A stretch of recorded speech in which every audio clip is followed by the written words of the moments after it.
नमस्कार, मैं हूं अंकुर और आप देख रहे हैं सत्य हिंदी का न्यूज बुलेटिन। एक नजर अब तक की सुर्खियों पर। बिहार में जातिगत आरक्षण 65% करने के लिए विधेयक गुरुवार को पास हो गया है। संशोधित विधेयक को अब कानून बनने से पहले राज्यपाल राजेंद्र अर्लेकर को हस्ताक्षर करना होगा। बिहार में सरकारी नौकरियों और शैक्षणिक संस्थानों में आरक्षण बढ़ाने की मांग वाले आरक्षण संशोधन विधेयक को गुरुवार को ही पेश किया गया था। मंगलवार को ही बिहार कैबिनेट ने राज्य में अन्य पिछड़ा वर्ग, अनुसूचित जाति और अनुसूचित जनजाति के लिए कोटा बढ़ाने के प्रस्ताव को मंजूरी दी थी। ये आरक्षण सुप्रीम कोर्ट द्वारा तय 50% की सीमा से ऊपर है।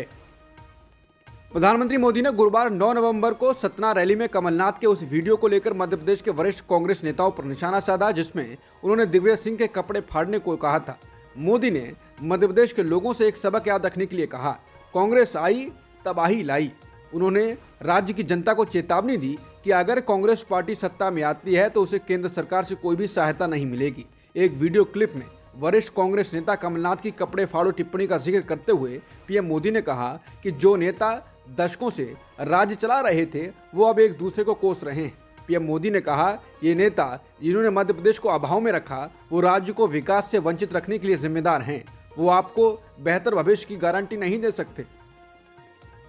टीएमसी के महासचिव अभिषेक बनर्जी पार्टी सांसद महुआ मोइत्रा के समर्थन में सामने आए हैं। कृष्णानगर के सांसद को राजनीति का शिकार कहते हुए बनर्जी ने कहा कि फायरब्रांड नेता अपनी लड़ाई खुद लड़ने में सक्षम हैं। उन्होंने कहा कि मुझे लगता है कि ये केंद्र सरकार का कदम है और मैंने एथिक्स कमेटी की रिपोर्ट के बारे में पढ़ा है। उन्होंने कहा कि उनके खिलाफ जांच होनी चाहिए। अगर आपके पास महुआ मोइत्रा के खिलाफ कुछ भी नहीं है और ये जांच का विषय है तो क्यों निष्कासित की सिफारिश की गई है। मुझे लगता है कि महुआ अपनी लड़ाई खुद लड़ने में सक्षम हैं। वो 4 साल से मुझे भी प्रताड़ित कर रहे हैं, ये उनकी फितरत है। पश्चिम बंगाल के चर्चित शिक्षक भर्ती घोटाला मामले में गुरुवार को टीएमसी के सांसद और सीएम ममता बनर्जी के भतीजे अभिषेक बनर्जी ईडी के सामने पेश हुए हैं। ईडी की ओर से इस मामले में उनसे पूछताछ की गई है। ईडी की ओर से उन्हें 8 नवंबर को समन भेजकर बुलाया गया था। ईडी कार्यालय में हुई इस पूछताछ के बाद बाहर निकलकर टीएमसी सांसद अभिषेक बनर्जी ने मीडिया से बातचीत की है। इस मौके पर उन्होंने कहा कि मैंने जांच में हमेशा सहयोग किया है और मेरे पास छिपाने के लिए कुछ भी नहीं है। उन्होंने कहा कि ईडी के जितने सवाल थे मैंने उन सभी का सवालों का जवाब दिया है। अगर ईडी फिर समन भेजकर बुलाती है तो मैं जरूर आऊंगा। अभिषेक बनर्जी ने ईडी को 6000 पन्नों में अपना जवाब सौंपा है।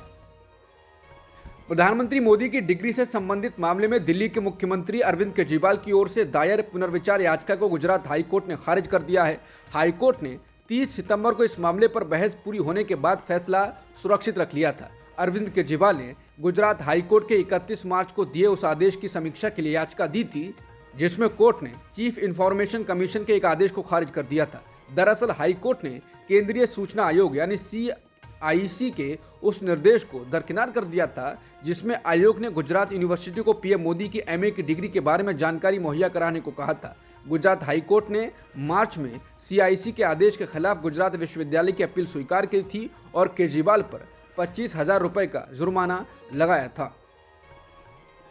टीएमसी के सांसद महुआ मोइत्रा ने लोकसभा अध्यक्ष ओम बिरला को पत्र लिखकर एक मीडिया हाउस के बारे में शिकायत की है। मोइत्रा इन दिनों पैसे लेकर लोकसभा में सवाल करने के आरोपों का सामना कर रही हैं। इस चिट्ठी में उन्होंने शिकायत की है कि उनके खिलाफ एथिक्स कमेटी की ड्राफ्ट रिपोर्ट एक मीडिया हाउस के हाथ लग गई है जिसे ये चैनल टीवी पर खुलेआम चला रहा है। महुआ मोइत्रा ने लिखा है कि ये इसलिए और ज़्यादा चौंकाने वाला है क्योंकि इस मीडिया चैनल का मालिकाना हक अडानी समूह के पास है। इनके खिलाफ ये पहले ही कॉरपोरेट फ्रॉड और वित्तीय सुरक्षा नियमों के उल्लंघन का आरोप लगा चुके हैं। एथिक्स पैनल ड्राफ्ट रिपोर्ट में महुआ मोइत्रा को लोकसभा से निष्कासित करने की सिफारिश की गई है। दानिश अली की खिंचाई की गई है। इस ड्राफ्ट को एडॉप्ट यानी अपनाने के लिए गुरुवार को बैठक होने जा रही है।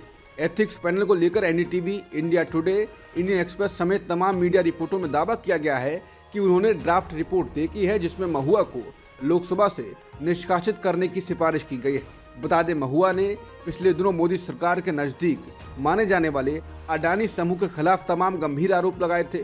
महुआ ने भाजपा सांसद निशिकांत दुबे की कथित फर्जी MBA डिग्री का मामला भी उठाया था। उसके बाद उनके बुरे दिन शुरू हो गए।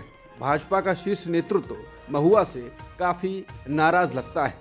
गाजियाबाद पुलिस ने कहा है कि कवि कुमार विश्वास के काफिले पर किसी अज्ञात व्यक्ति द्वारा हमले के आरोप शुरुआती जांच में साबित नहीं हुए हैं।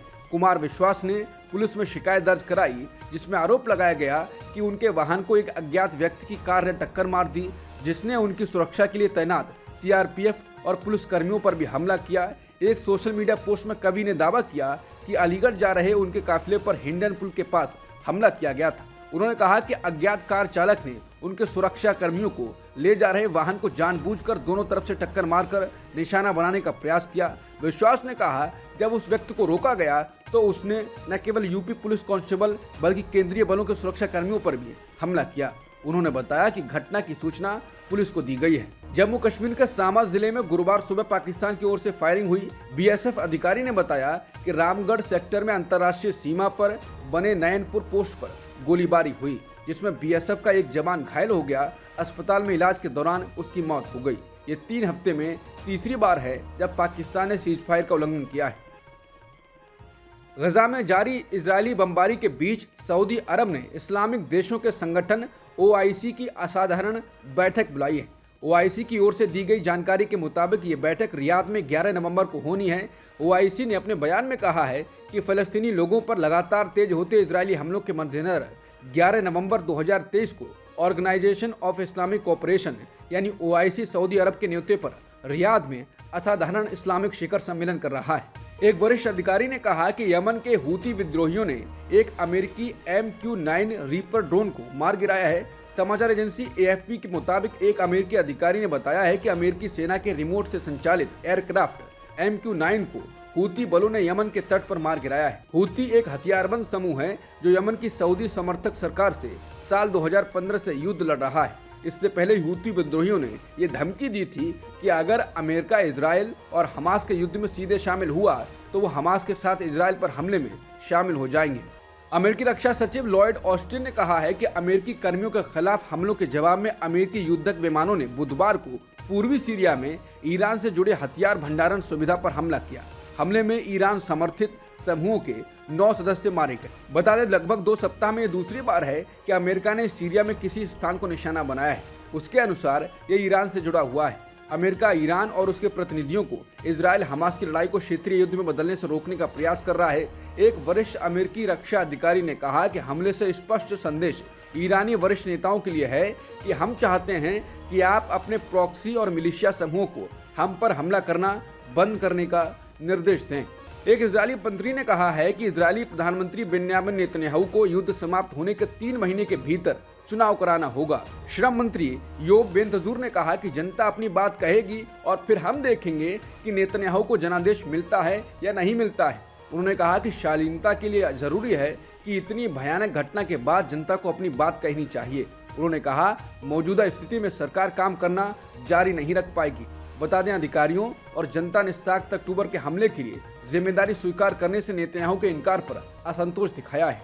हमास के खिलाफ इजरायल का युद्ध अपने 34वें दिन में प्रवेश कर गया है। इस संघर्ष में गजा के स्वास्थ्य मंत्रालय की रिपोर्ट के मुताबिक 10,569 से अधिक फिलिस्तीनी मारे गए। इससे पहले जब हमास ने हमला किया था तो कम से कम 1300 इजरायली मारे गए थे और 3,300 से अधिक घायल हो गए थे। इसके अलावा हमास ने अभी तक विदेशी नागरिकों सहित 242 से अधिक सैनिकों और नागरिकों को बंधक बना रखा है। न्यूयॉर्क पोस्ट की रिपोर्ट के मुताबिक हमास के 3 बड़े नेता कथित तौर पर आरामदायक जिंदगी बिता रहे हैं और उनके पास कथित तौर पर 11 अरब डॉलर की संयुक्त संपत्ति है।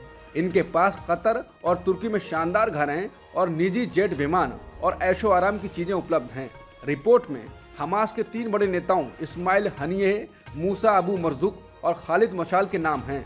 रिपोर्ट के मुताबिक इनकी सालाना फंडिंग कतर से होती है। तीनों हमास नेताओं को अक्सर डिप्लोमेटिक क्लबों का दौरा करते हुए और निजी जेट में यात्रा करते हुए देखा गया है। अब तक की सुर्खियों में इतना ही। बाकी खबरों के लिए बने रहिए सत्यहिंदी.com के साथ।